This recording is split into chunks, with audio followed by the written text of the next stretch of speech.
بسم الله الرحمن الرحیم. سلام و عرض و ادب خدمت شما دانش آموزان عزیز. امیدوار هستم جور و صحتمند و سلامت باشید. شما را خوش آمدید میگم به جلسه درسی امروز مضمون کیمیا صنف 11. جلسه درسی امروز ما و شما جلسه درسی 16 است و موضوعی که امروز ما داریم بحث میکنیم البته قانون راولت یا تنزیل فشار بخار محلل در بالای یک محلول یا در موجودیت ماده منحله.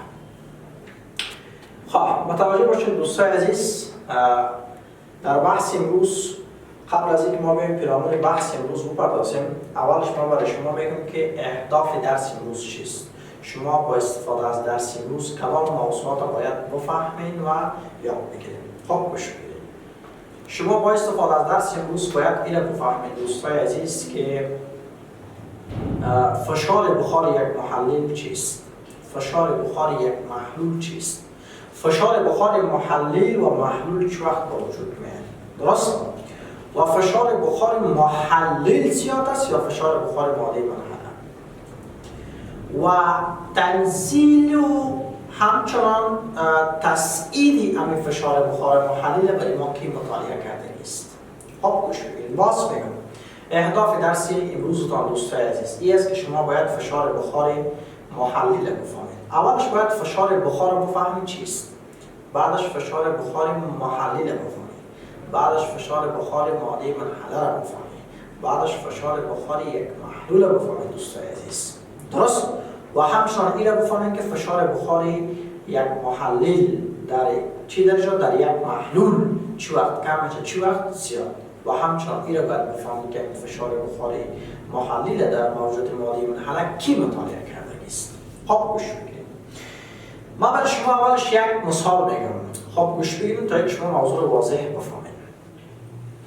مثلا شما در یک چایبر درست یا یک ظرف یک مقدار آب بگیرین بالای گاز بگذارین. درست؟ حرارت بدین. وقتی که حرارت بدین آب آهسته آهسته با استفاده از گرفتن حرارت توسط همین چایبر و گاز همیست که آب گرم میشن آهسته آهسته جوش میکنه.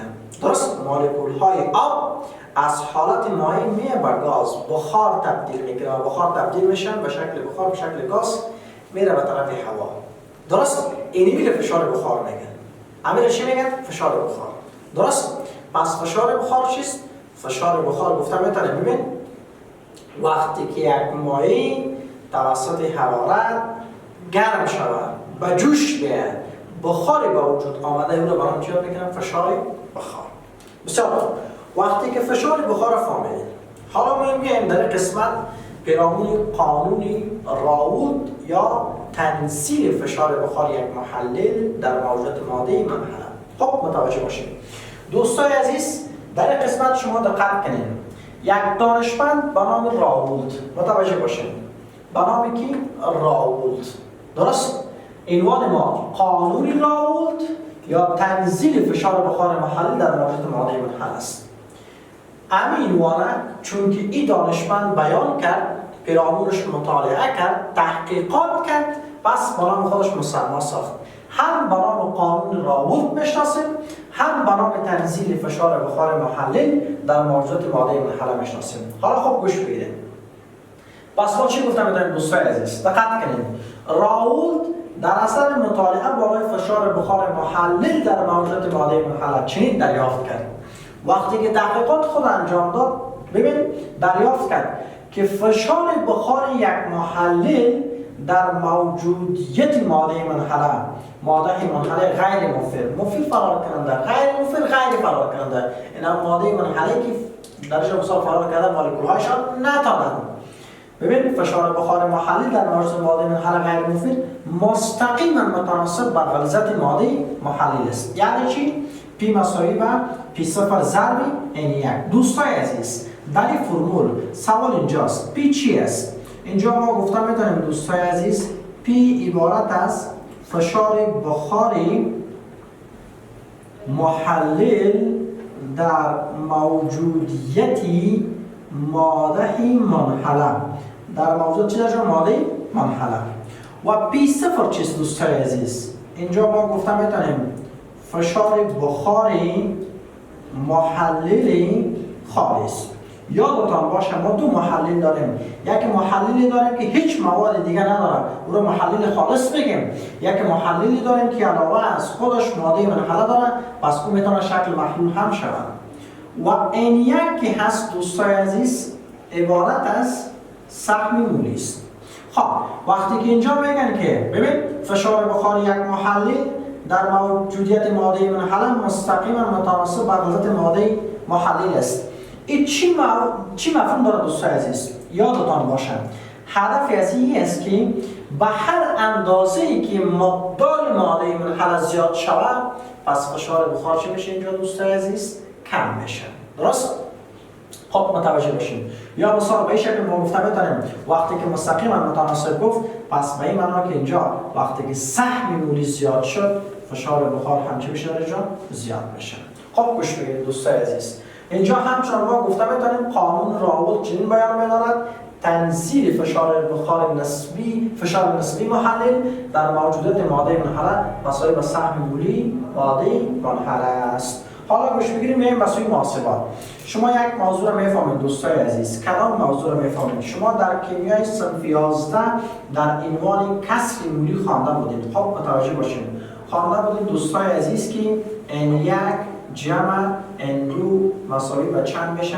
مساوی به 1. به این معنا حاصل جمع کسر مولی دو مواد یعنی محلل و ماده منحله چند میشن؟ مساوی به 1.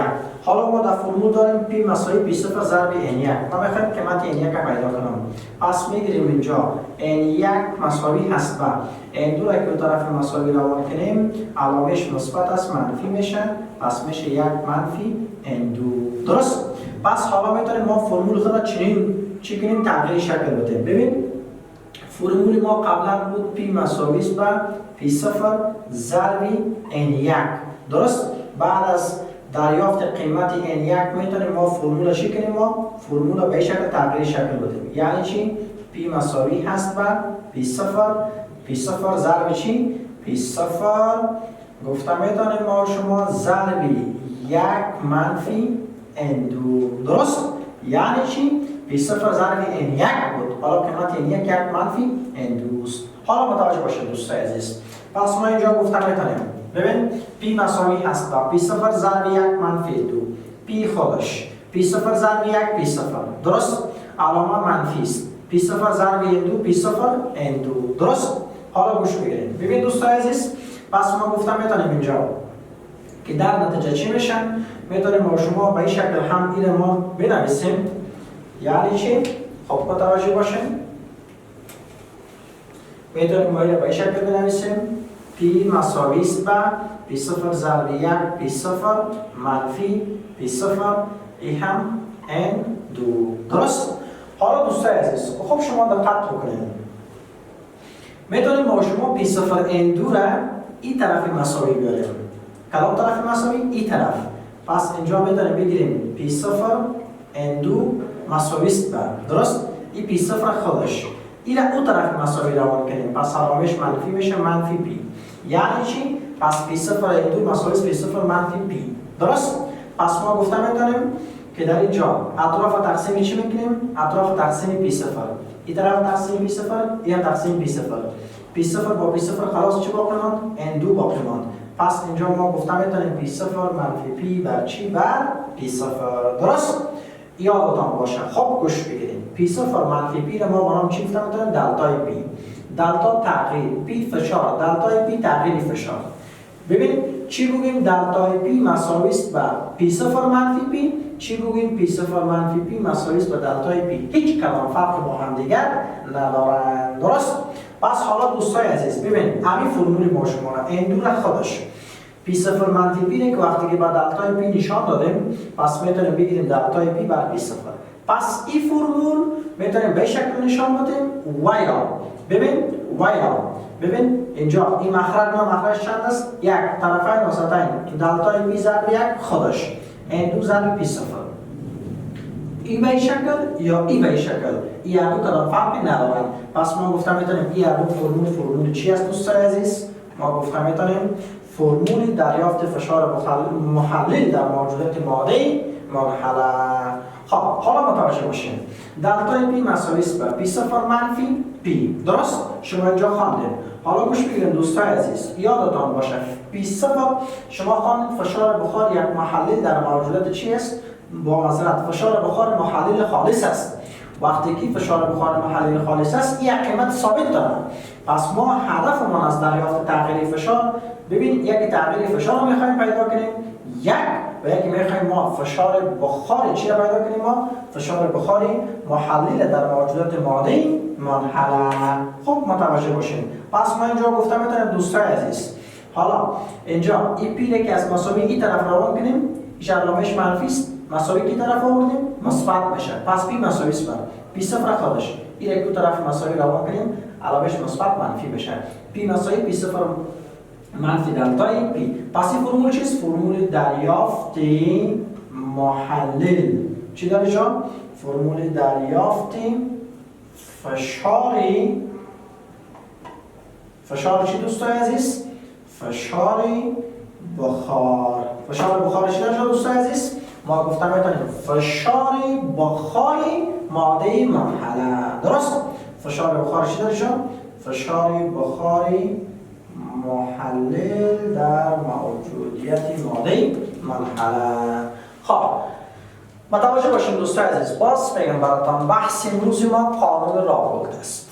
نام دومش چیست؟ تنزیل فشار بخار محلل در موجودات ماده منحله.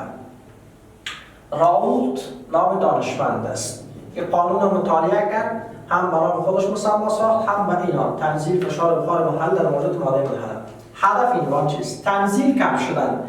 ما کم شدن فشار بخار محلل در موجودات یک ماده منحله می‌خواهیم. درست؟ دوستای عزیز خوب گوش بدید. باز هم وقتا یک مثال دیگه میتونم. فرض کنید ما دو ظرف داریم. در یک ظرف یک گلاس، در یک ظرف ما یک لیتر آب داریم، یک ظرف دیگه هم یک لیتر آب داریم. هر دو را سر دو گاز میگذاریم. وقتی که حرارت میدیم و جوش میه. درست؟ میبینی که هر دوشون یکسان جوش میکنن. باز هم اگر فرض کنید ما شما در ظرف دیگه رمان 2 کیلو بوره بنداز یا 1 کیلو بوره بنداز. ببین اما فرض کن آب 2 لیتر باشه، یک ظرف ما 2 لیتر آب خالص، یک ظرف ما 2 لیتر آب با 1 کیلو بوره باشه. وقتی که حرارت بدیم ببین کدام زود جوش میکنه، میبینی که آب خالص جوش میکنه.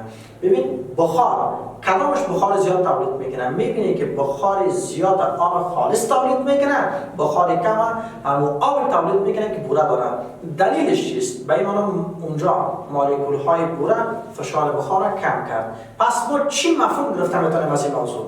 پس ما چنین مفهوم میگیریم به هر اندازه که ماده منحله در یک محلل زیاد شود فشار بخار کم، ماده منحله کم شود فشار بخار زیاد. درست؟ پس این هم بود بحث امروز و درس امروز پیرامون قانون راولت. کار خانگی شما چیز دوستای عزیز؟ شما کدام کار خانگی دیگری ندارین؟ یک فعالیت در صفحه 26 هست، شما سر میزنین با فعالیت صفحه 26 و فعالیت حل میکنین و تصویری از حل کردن فعالیت میگیرین برای ما از طریق آدرس‌های داده شده روان میکنین. سلامت باشین، وقتتان خوش.